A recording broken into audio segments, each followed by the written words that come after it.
In the land of Elendor, strength is measured by one thing above all else. The power known as ascension energy. A force that flows through the mountains, the oceans, and every living creature. Those who can shape this energy become warriors called ascendants, protectors of the realm. Some ascendants command lightning that splits the sky. Some shape fire that melts stone. Some summon beasts of pure energy that tower over cities. But this story is about a boy who could do none of those things. His name was Rai.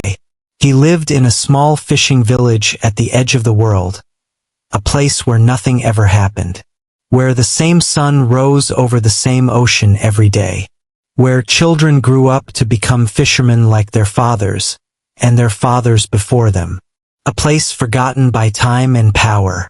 Yet deep inside Rai, buried beneath years of weakness and failure, something ancient slept, a potential that even he couldn't see, a destiny that would shake the foundations of the world. And on one fateful day when the sky itself fell, everything changed. Part 1. The Boy with a Broken Destiny. Rai was known as the weakest child in the village.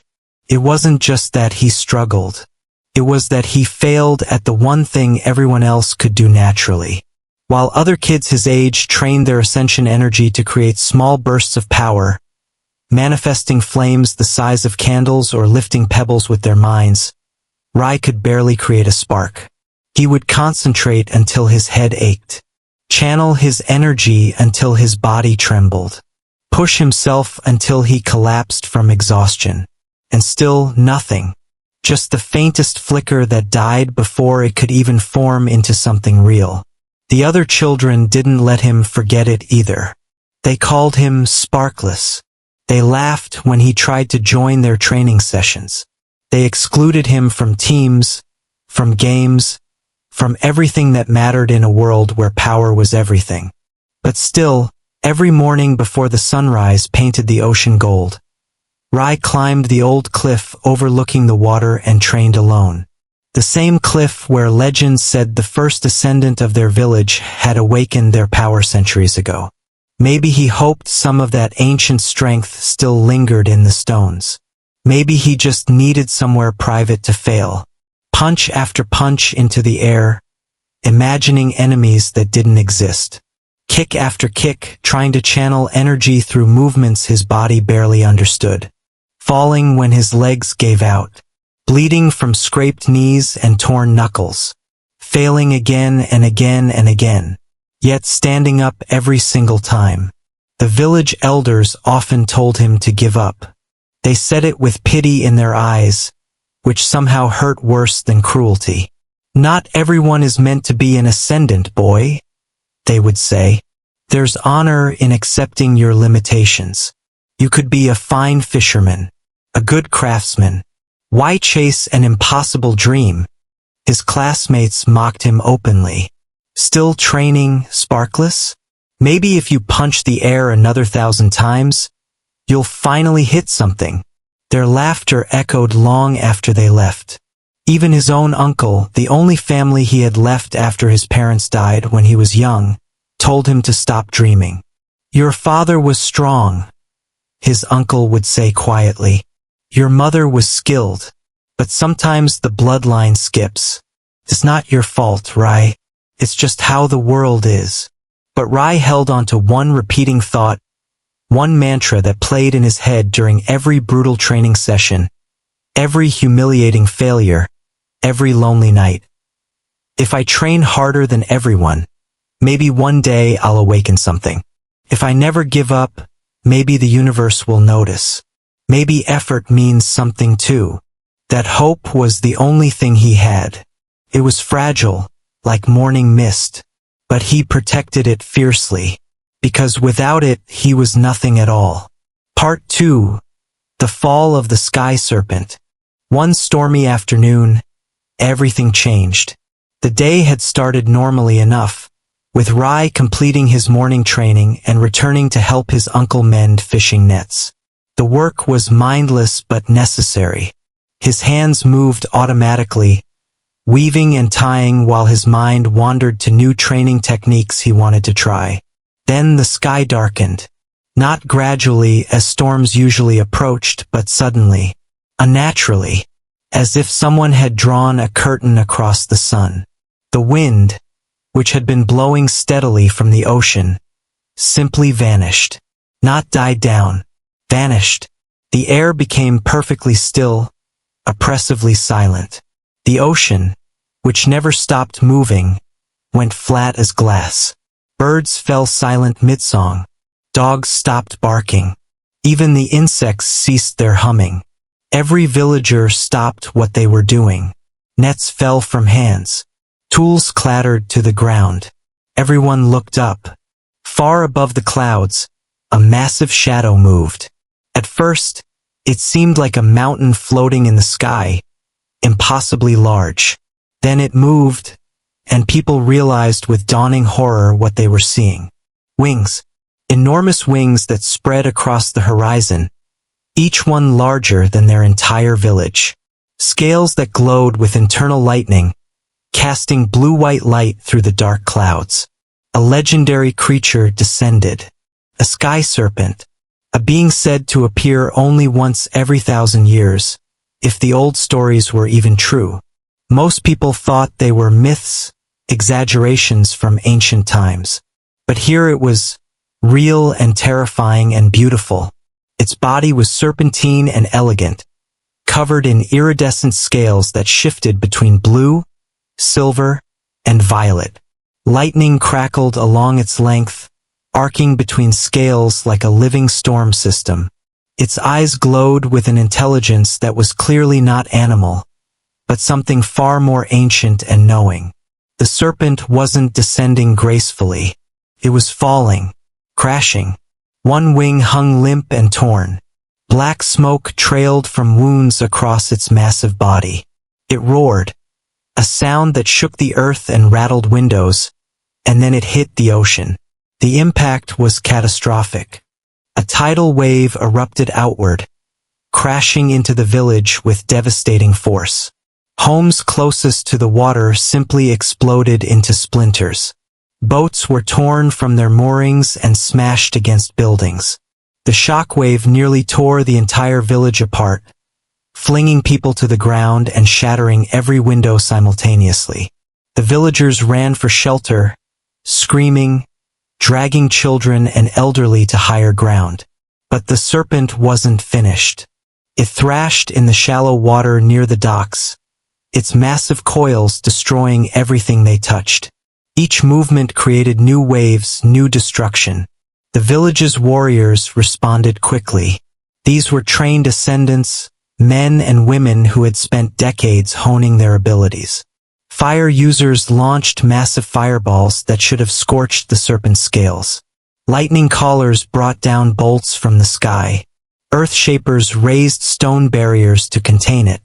The serpent destroyed them all with casual swipes of its tail. Warriors who had seemed invincible to young Rai were broken like toys. Some were thrown hundreds of feet into the air. Others simply didn't get back up. The creature's power was beyond anything in their experience. Panic spread like wildfire. This wasn't a battle. It was annihilation. The serpent's rage seemed endless, fueled by pain and whatever had wounded it so terribly in the first place. And then Rai saw something no one else noticed. Everyone else was focused on the serpent's size, its power, its destructive thrashing. But Rai, standing frozen on the cliff where he trained every morning, saw something different. A dark mark glowing on the serpent's chest, partially hidden beneath scales. It pulsed with sickly black and purple energy, spreading like an infection across the creature's body. A cursed wound. Not a physical injury, but something deeper, something spiritual. A mark slowly devouring the creature's soul from the inside out. And Rai understood with sudden clarity that the serpent wasn't attacking out of aggression. It was dying, suffering, thrashing because it was in agony. Without thinking, acting on pure instinct, Rai ran toward the chaos. down the cliff path, his feet barely touching the stones, toward the village, toward the ocean, toward the monster that had just killed experienced warriors without effort. People screamed at him to stop. His uncle saw him and yelled his name, voice breaking with fear. Other villagers tried to grab him, but Rai was surprisingly fast, adrenaline lending speed to his legs. He reached the collapsing docks. Wood creaked and splintered beneath his feet. The serpent's tail swept overhead, close enough that he felt the wind of its passage. Any moment it could crush him without even noticing. But Rai didn't stop. He leapt. His body left the shattered dock and flew through the air. For one impossible moment, he was suspended between earth and ocean, between safety and certain death. Then his hands caught the serpent's scales. They were hot to the touch, almost burning, crackling with residual lightning. But Rai held on. The serpent thrashed violently, sensing something on its body. Rai was thrown left and right, his arms screaming in pain as he clung desperately. Seawater drenched him. Lightning scorched the air inches from his face. He could barely breathe, barely think. But he climbed, hand over hand, using the gaps between scales like handholds. The serpent's body was like a mountain that moved, writhing and coiling beneath him. Other people were still attacking, desperate to drive it back, and their attacks came dangerously close to Rai as well. He knew he couldn't defeat it. He knew he had no power. His ascension energy was worthless, barely a spark. He couldn't hurt this creature even if he wanted to. But he also knew something deeper, something that came from a part of himself he barely understood. He would not run from something suffering. Rai crawled up the serpent's neck, his entire body shaking with effort. The cursed mark was closer now, pulsing with malevolent energy. The serpent felt him approaching, and its movements became even more frantic. It reared its head back, building energy for a devastating lightning blast that would obliterate everything in a mile radius. In that moment, hanging onto the neck of a dying god, Rai shouted at the top of his lungs. His voice was raw and desperate and completely sincere. "I don't care if I'm weak. I don't care if I can't save you. I won't let you die alone." The serpent's head whipped around. Its massive eye, large as a house, focused on the small human clinging to its scales. Their gazes met. Human and ancient beast. Weakness and power. Fear and pain. And something passed between them. A recognition. An understanding that transcended words and species and the vast gulf between their existences. The serpent's eye, which had been wild with agony and rage, softened. Just for a moment. Just long enough. A blinding light erupted from its chest. From the cursed mark. From somewhere deeper still. The light was so intense that every person in the village shielded their eyes. So bright it could be seen from neighboring islands. So powerful that it felt like the sun itself had descended to earth. Rai felt the energy surge through him. Not attacking him but flowing into him. The curse mark lifted from the serpent's chest and transferred to his own. But it wasn't dark anymore. It blazed with brilliant blue light, pure and clean and impossibly strong. The serpent made one final sound. Not a roar of pain, but something gentle, almost peaceful. Then its eye closed. The light became too much.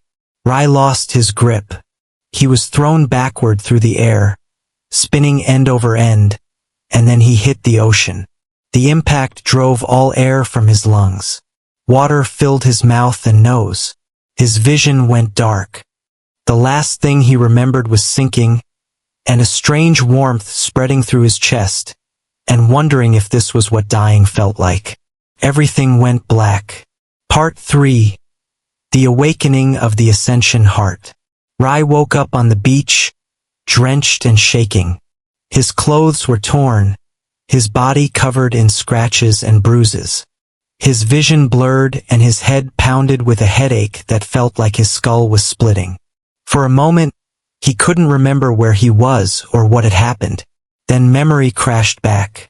The serpent, the climb, the light.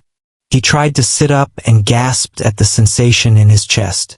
Not pain, exactly, but an intense awareness, as if something foreign had taken residence inside him.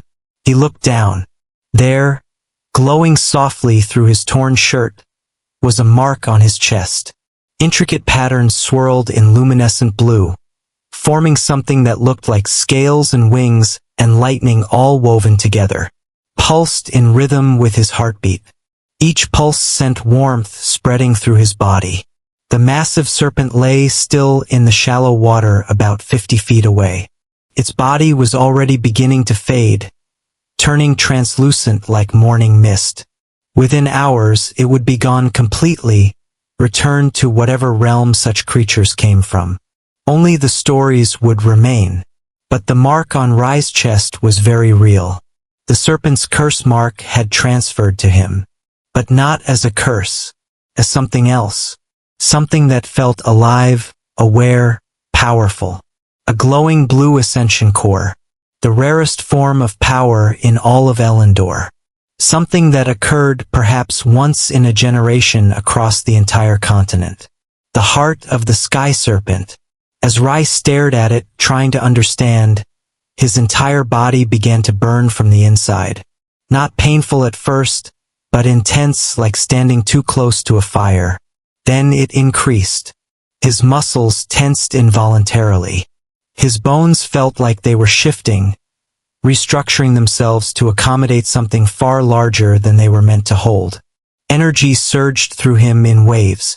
Each wave was stronger than the last. His blood felt like it was boiling. His nervous system lit up like lightning had replaced his veins. He wanted to scream but couldn't find his voice. The world became brighter, sharper. He could see individual grains of sand with perfect clarity. Hear conversations from the village hundreds of feet away. Feel the moisture in the air, the electrical potential in the clouds, the subtle vibrations in the earth. The core fused with him on every level. Physical, mental, spiritual, becoming part of him as much as his own heart. The boy who couldn't create a spark was being remade from the inside out. For the first time in his life, Rai felt power. Real power. Not the weak flicker he'd barely managed before. Not potential or possibility. Actual, tangible strength coursing through every cell of his body. He stood up.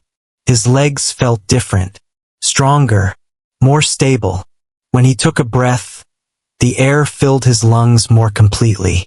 When he looked at his hands, he saw faint traces of blue energy crackling between his fingers. For one perfect moment, Rai smiled. A genuine smile of wonder and joy. After 16 years of failure, of weakness, of being called worthless, he finally had what everyone else took for granted. That moment lasted exactly 3 seconds. Then the soldiers arrived. Part 4. The Empire takes notice. They came from the sky, descending on platforms made of shaped energy. Dozens of them, maybe 50, moving in perfect formation. They wore black armor with golden crests.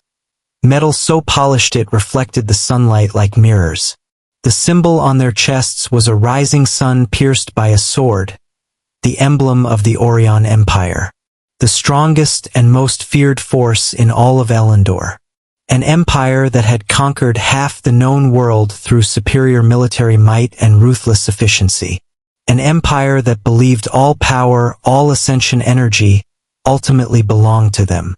The villagers, already traumatized by the serpent's attack, now faced something potentially worse. Imperial soldiers didn't visit small fishing villages. Not unless something had attracted their attention. Something valuable. Their captain stepped forward. He was a tall man with silver hair despite appearing only middle-aged. His armor was more ornate than the others, decorated with marks indicating rank and combat experience. His eyes scanned the scene. The fading serpent, the destroyed docks, the exhausted villagers, before locking onto Rai. More specifically, onto the glowing mark on Rai's chest. The captain's eyes widened slightly. Just for a moment, Rai saw something like surprise, then hunger, then calculation flash across his face. When he spoke, his voice carried across the entire beach with unnatural clarity. By order of Emperor Orin III, the Sky Serpent and all its possessions, powers, and cores are hereby claimed as property of the Orion Empire. He pointed directly at Rai. That boy has stolen imperial property. Seize him. Rai's uncle stepped forward, fear and desperation making him bold. He didn't steal anything. The creature was dying. He tried to help it. Irrelevant, the captain replied coldly. All legendary beasts fall under imperial jurisdiction. Their powers are not for common peasants to claim. Other villagers joined Rai's uncle, forming a protective circle around Rai. These were simple people, fishermen and craftsmen, facing trained imperial soldiers. But they were protecting one of their own. He's just a boy, someone shouted. The serpent chose him, another voice called out. You have no right. The captain sighed, as if disappointed. He raised one hand. Rights are determined by strength. Since you refuse to comply, he snapped his fingers. The soldiers attacked. It wasn't a battle. It was a massacre. The villagers tried to fight back, using whatever ascension abilities they had, but they were civilians facing military elites. Fire met superior fire. Lightning was countered and returned twice as strong. Earth barriers were shattered. People Rai had known his entire life were struck down. Neighbors, friends, parents. The baker who always gave him day-old bread. The old woman who told stories in the square. All of them hurt or worse because they tried to protect him. Something inside Rai snapped. He charged forward, pushing through the protective circle of villagers. Lightning coursed through his arms, responding to his desperate emotion. For the first time in his life he had power. He would use it to protect his home. He reached the nearest soldier and swung with all his might. The soldier was thrown backward, actually lifted off his feet by the force of the blow. Lightning scorched his armor. Rai felt invincible. Then the captain appeared in front of him. Rai didn't even see him move. One moment the captain was 20 feet away. The next he was right there. The captain's hand shot out, palm open, and struck Rai's chest. Not the glowing mark, but just below it. The impact was devastating. Rai felt his ribs crack. The air exploded from his lungs. His entire body went numb. He collapsed, unable to move, unable to breathe properly. The new power inside him suddenly felt meaningless. The Sky Serpent's heart meant nothing against a warrior who had trained for decades. The captain looked down at him almost pityingly. You have a powerful core, boy. Perhaps the most powerful I've seen. But you don't know how to use it. You're a child holding a sword by the blade. He raised his hand, energy gathering for a killing blow. This will be quick. Before he could strike, a cloaked stranger appeared between them, moving faster than the captain had moved. One moment there was empty air. The next, a figure stood there, hand raised to block the captain's attack. The two energies met with a thunderous boom that shook the ground. The stranger was tall, wearing a dark cloak that hid most of his features. But his presence was immense, powerful in a way that made even the captain take a step back. They fought. It was so fast Rai could barely follow. Blurs of movement, explosions of energy, the clash of techniques that seemed far beyond anything Rai had imagined possible. The captain was clearly skilled, experienced, deadly. But the stranger was something else entirely. Within 30 seconds, half the Imperial soldiers were unconscious. Within a minute, The captain was bleeding from multiple wounds and retreating. The stranger didn't pursue. Instead, he turned, lifted Rai's limp body onto his back with surprising gentleness, and spoke softly. If you stay here, the Empire will destroy everything. Come with me, boy. Your life just changed. Rai tried to speak, to protest, to ask about his uncle and the villagers. But darkness was already pulling him down. The last thing he saw was his uncle's face, filled with fear and pride and sorrow, before unconsciousness claimed him completely. Part 5. The Hidden Mountain and the Truth of Power. When Rai woke, he was in a cave. Not dark and damp, but surprisingly comfortable, with smooth walls that suggested it had been shaped by energy rather than eroded naturally. Soft light came from glowing crystals embedded in the ceiling. A fire burned without smoke in the center of the space. The cloaked man sat nearby, tending the fire. In the better light, Rai could see him more clearly. He was perhaps in his 40s, with dark hair streaked with gray and a weathered face that suggested hard experience. Scars crossed his hands and forearms. But his eyes were kind when he looked at Rai. You're awake. Good. Drink this. He handed Rai a wooden cup filled with some kind of herbal tea. Rai took it numbly, mind still processing everything. My village is alive. Damaged but alive. The captain retreated after I intervened. They won't attack again immediately. Not until they send someone stronger. The man studied Rai carefully. My name is Caden. I'm one of the last members of the Order of Ascendant Guardians. Rai had heard legends of the Guardians. Warriors who once protected the entire world, standing between common people and threats they couldn't face alone. But that was centuries ago. Everyone thought they were extinct. The Empire hunted us, Caden continued, answering Rai's unspoken question. Not because we challenged them politically, but because we represented an ideal they hated, that power should serve others, not rule them.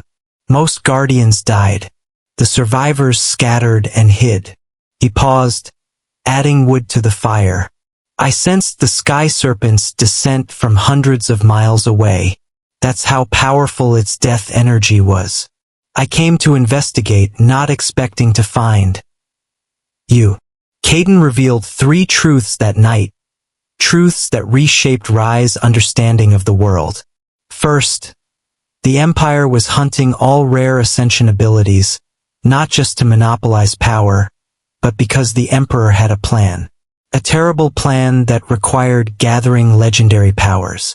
Caden didn't know the details, but he knew it involved domination on a scale the world had never seen. Second, the Sky Serpent hadn't died accidentally. It had been poisoned by Imperial assassins because it refused to serve the Emperor. In its final moments, wounded and dying, it had chosen to give its power to someone pure of heart rather than let the Empire claim it. It had chosen Rai. Third, Rai's new power, the Ascension Heart, could grow without limit. Most Ascension cores had fixed potential, you could train to use them better, but their fundamental power was set. But hearts, true hearts freely given, could expand as their bearers grew. Rai could potentially surpass every warrior in history, if he survived long enough to develop it. But only if you train, Caden said seriously. Only if you survive the Empire's pursuit. They will come for you, again and again, growing more desperate as your power increases. Thus began Rai's brutal journey of transformation. Caden became his mentor, teaching him everything the Guardians had learned over centuries.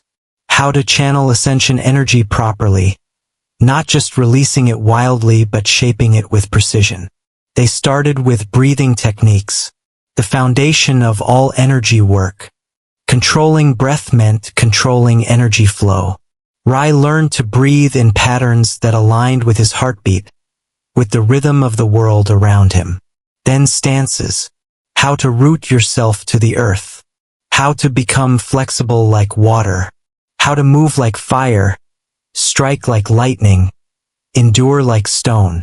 Each element had its own philosophy, its own approach to combat and power. Combat flow came next. Not individual techniques, but how to link movements into endless chains. How to turn defense into offense, how to waste no motion, how to make every action set up the next. Energy shaping was the hardest. Taking the raw power of the Ascension heart and forcing it into specific forms.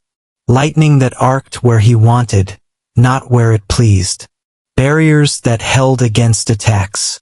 Enhancement that made his body faster and stronger without tearing itself apart. Rai trained day and night. He failed often. The techniques that seemed simple when Caden demonstrated them became impossibly complex when Rai tried.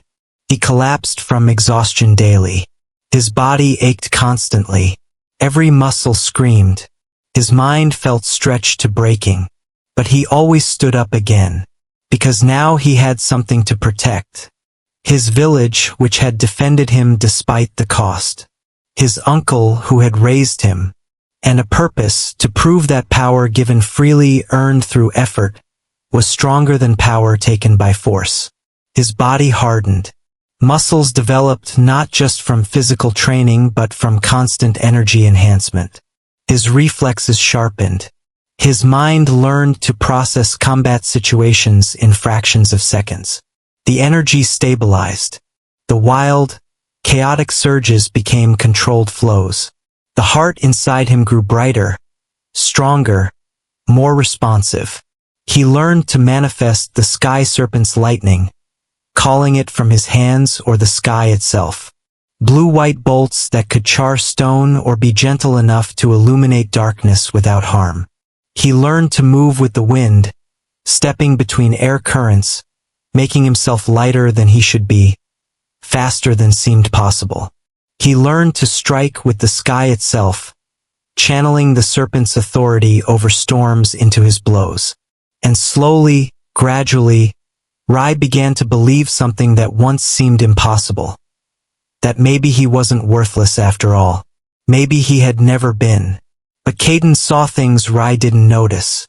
The way birds fled the forest days before any threat appeared. The way animals grew nervous and scarce. The way the wind carried distant sounds of marching boots and war drums. The storm was approaching. Part 6. The Empire's general arrives. The Empire finally found them. It took 3 months of hiding, training, and moving between safe locations. But eventually, inevitably, they came. Not soldiers this time. Not scouts. Not even the captain who had nearly killed Rai before. They sent a monster. General Varkos, the strongest warrior in the Orion Empire. The Emperor's right hand. A man whose name made entire armies retreat without fighting. Stories about Varkos circulated throughout Elendor, each more terrifying than the last. It was said he could shatter mountains with his fists, that he had broken entire cities alone, that he had killed legendary beasts with his bare hands, that he once stopped a tsunami by punching it until the wave gave up. Some stories were obviously exaggerations. But when Rai saw him approach their mountain hideout, he understood that many were probably true. Varkos was huge, 7 feet tall and built like a fortress. His armor was red and black, marked with countless battle scars. His face was weathered and grim, the face of a man who had seen and done terrible things without regret. His eyes were the worst part, completely calm, as if crushing opponents was just routine work. He didn't announce himself, didn't make demands, didn't offer terms. He simply started walking toward their location, and everything in his path was destroyed. Trees exploded into splinters. Boulders were reduced to gravel. The very earth cracked beneath his footsteps. Caden's face went pale. Rai had never seen his mentor afraid before. That fear was more terrifying than Varkos himself. "Run," Caden said quietly. "What? No, we fight together. Run." Caden grabbed Rai and physically threw him down the mountain path. This isn't something you can face yet. If you die here, the serpent's sacrifice was meaningless. Before Rai could protest further, Caden launched himself at Varkos, energy blazing around him like a star had descended to earth. The battle that followed shattered the mountain. Caden fought like a legend. Every technique the Guardians had ever developed, he used. Fire that burned hot enough to melt rock. Ice that could freeze flames. Lightning faster than thought. Earth that rose in waves like a solid ocean. Varkos destroyed it all. He moved with impossible speed for someone so large. Each punch created shockwaves that leveled trees. When Caden created a massive ice barrier, Varkos shattered it with a headbutt. When Caden called down lightning from the heavens, Varkos caught it in his hands and crushed it into nothing. Rai watched from down the slope, paralyzed by horror and awe. This was what true power looked like. This was the level the Empire considered merely strong. Caden was losing. Not slowly but inevitably. His defenses weakened. His attacks became desperate. Blood ran from wounds across his body. In a final desperate move, Caden's hands blazed with energy that went beyond any technique he'd shown Rai. A forbidden art that consumed the user's life force in exchange for devastating power. The ascension core in his chest cracked, energy pouring out uncontrollably. Guardian art, final sanctuary. A massive explosion of pure white energy erupted from Caden's body, engulfing everything within 100 feet. The blast was so powerful that it carved a crater into the mountainside. So bright that people in distant villages saw the flash and wondered if the sun had fallen. When the light faded, Varkos stood, injured for the first time, breathing hard, blood dripping from multiple wounds, but still standing, still alive. Caden was not. He lay at the crater's edge, his body broken, his core shattered, his life fading. Rai ran to him, ignoring the danger, ignoring Varkos completely. He fell to his knees beside his mentor, the man who had saved him, trained him, believed in him. Caden's eyes found Rai's face. Despite everything, he smiled weakly. Blood stained his lips when he spoke, each word costing him tremendous effort. Rai, don't cry. This was my choice.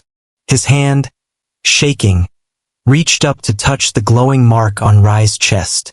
The Sky Serpent chose you for a reason. Not because you were strong, but because you were kind. Tears streamed down Rai's face. Please don't go. I'll get help. I'll listen. Caden's voice was fading. Power without compassion is just destruction. But compassion without power can't protect anything.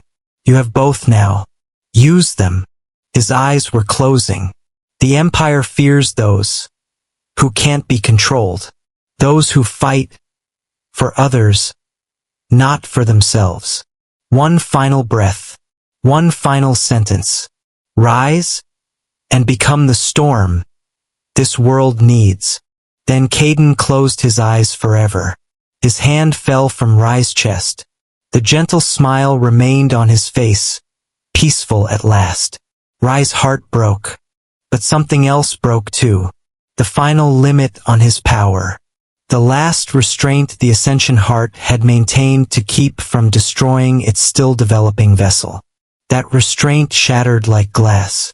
Lightning erupted across Rai's skin, blue and white and so bright it hurt to look at. His eyes glowed pure white, no pupils visible. The air around him ionized, crackling with static electricity. His hair lifted, suspended in the energy field surrounding his body. The grief, the rage, the love for his fallen mentor. All of it poured into the Ascension Heart, and the heart answered with power beyond anything Rai had touched before. Varkos, who had been watching impassively, actually took a step back. For the first time in decades, General Varkos felt something he'd almost forgotten: caution. Rai stood slowly, Kaiden's body gently laid on the ground. When he looked at Varkos, there was no fear in his eyes. No hesitation. Just absolute determination. You killed him. Rai's voice was strange, echoing with power, as if the sky serpent itself spoke through him. You killed the best person I've ever known. Lightning gathered around his fists so dense it looked solid. I'm going to make you regret it. Part 7. The Final Ascension. The battle between Rai and General Varkos shook the entire region. Villagers 50 miles away felt tremors in the earth. Sailors on the ocean saw lightning splitting the sky in colors that shouldn't exist. Birds fled in massive flocks, sensing the titanic energies being unleashed. Rai moved like he'd never moved before, like the wind itself had become his body. He was everywhere at once, striking from impossible angles. His fists blazed with concentrated lightning. Each impact against Varkos created thunderclaps that echoed across mountains. Varkos, despite his earlier caution, quickly adapted. He was the Empire's strongest for a reason. His technique was flawless, his experience vast. When Rai attacked high, Varkos defended low and countered. When Rai tried to overwhelm with speed, Varkos caught him with perfectly timed strikes. They traded blows that would have killed normal warriors instantly. Rai's lightning seared Varkos's armor. Varkos's fists cracked Rai's ribs. Both bled. Both pushed themselves to absolute limits. Rai learned to fight during the battle itself. His body, infused with the Ascension Heart, adapted in real time. What hurt him once, he dodged the second time. What Varkos blocked, Rai changed to slip through defenses. He was evolving mid-combat, potential becoming reality with every exchange. But Varkos kept pushing him to the brink. The general's experience was overwhelming. He knew exactly where to strike to maximize damage, how to read opponents' movements, how to conserve energy while forcing Rai to expend his. Rai's lightning wings, manifestations of pure energy shaped like the sky serpent's own, kept him airborne, mobile, dangerous. But even those flickered and faded as his stamina drained. A devastating combo from Varkos sent Rai crashing into the mountainside. Stone crumbled around him, his vision blurred. The Ascension Heart pulsed weakly, struggling to keep him conscious. Blood filled his mouth. Varkos approached, not hurrying, confident in his victory. You have remarkable potential, boy. In 10 years you might have defeated me, but today you're simply not ready. He raised his fist, gathering enough energy to end this permanently. Rai's consciousness faded. Darkness pressed in from all sides. He was going to die. The Sky Serpent's gift would be wasted. Kaiden's sacrifice would be meaningless. His village would remain under the Empire's shadow. Then, in that darkness, he heard a voice. Not external but from within. From the Ascension Heart itself. The final gift of the Sky Serpent. You are not alone. You never were. I chose you because I saw what you couldn't see in yourself. And Rai remembered. Every morning climbing that cliff. Every punch thrown despite mockery. Every time he stood up after falling. Every kind act that gained him nothing. Every moment he chose to be better despite the world telling him he wasn't enough. Kaiden's final words echoed, rise and become the storm. Not rise because he was chosen. Rise because he chose to. Rai's eyes opened. Pure white light blazed from them. He stood, barely, broken, bleeding, but standing.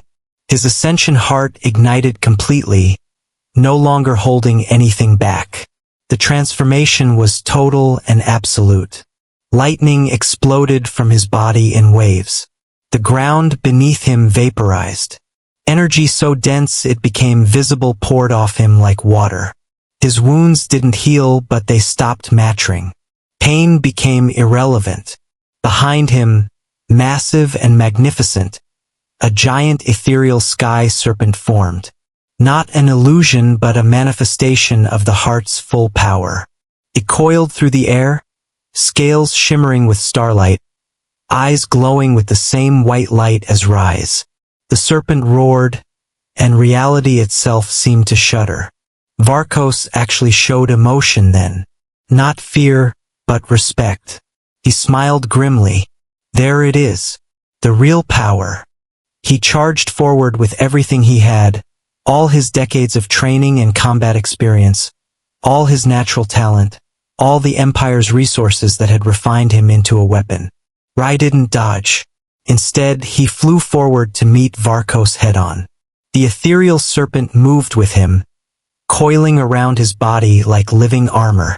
Lightning spiraled around him in a vortex that turned the very air into plasma. Both warriors pulled back their fists simultaneously. Both unleashed everything they had. Rai's voice, amplified by the serpent, echoed across the mountains. Ascension art. Sky annihilation. The impact lit up the entire region. A pillar of blue-white light erupted from the collision point, reaching into the clouds, parting them, visible from 100 miles away. Thunder rolled continuously, a single boom that lasted for 10 full seconds. The shockwave leveled what remained of the forest. Stone melted. Earth itself was compressed and then launched outward. When the light finally faded, when the smoke and dust began to clear, when the ringing in the air died down, General Varkos lay in a crater, armor shattered, body broken. Not dead, but utterly defeated. His eyes were open, staring at the sky in disbelief. He tried to speak but couldn't find words. Rai stood at the crater's edge, trembling with exhaustion. The ethereal serpent had faded. The lightning was gone. Even his eyes returned to their normal color. Every part of his body screamed in agony. He could barely stand. But he was alive, and he had won. He looked down at Varkos without triumph, without hate. Just tired determination. Tell your emperor, I'm not his to control. Tell him the storm is coming. Then Rai turned away, limping toward Caden's body. He knelt beside his mentor one final time, tears streaming down his face. I won, he whispered. I won, teacher, just like you believed I would. The sun was setting, painting the devastated landscape in gold and crimson. Rai looked up at the sky, at the clouds the sky serpent had once called home, and whispered a promise. I will fight. Not because I was chosen by some destiny I didn't ask for. Not because some ancient power decided I was worthy. But because I choose to. I choose to protect those who can't protect themselves. I choose to stand against tyranny. I choose to be the person Caden believed I could be. The winds shifted around him, gentle now, almost caressing. Lightning flickered far above in the clearing clouds, like the sky itself was listening. A new ascended warrior had risen. A boy once considered worthless, mocked and dismissed and told to give up his dreams, was now one of the most powerful beings in the world.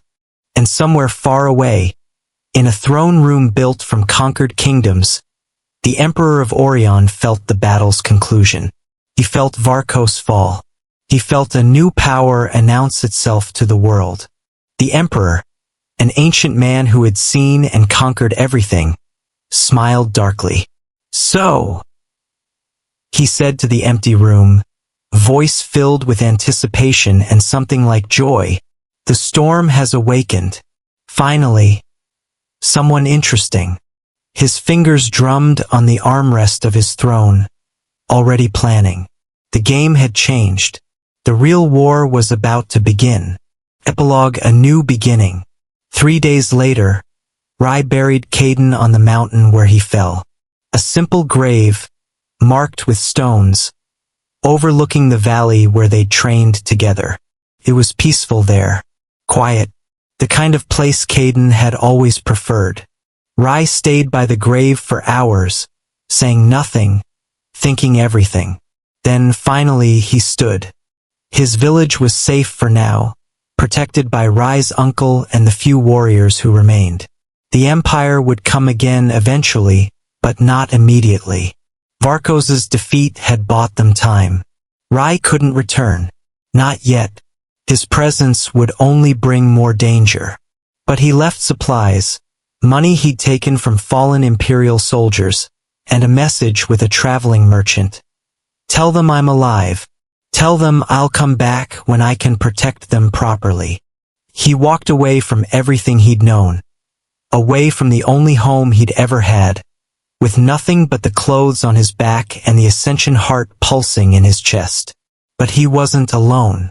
The Sky Serpent's presence remained, a constant companion. Caden's teachings lived in his movements, his breathing, his philosophy. And ahead of him lay a world that suddenly seemed full of possibility. Not easy possibility. He knew the Empire would hunt him relentlessly. Not safe possibility. Danger awaited at every turn. But possibility nonetheless. The boy who couldn't create a spark was now a storm. And storms, by their very nature, changed everything they touched.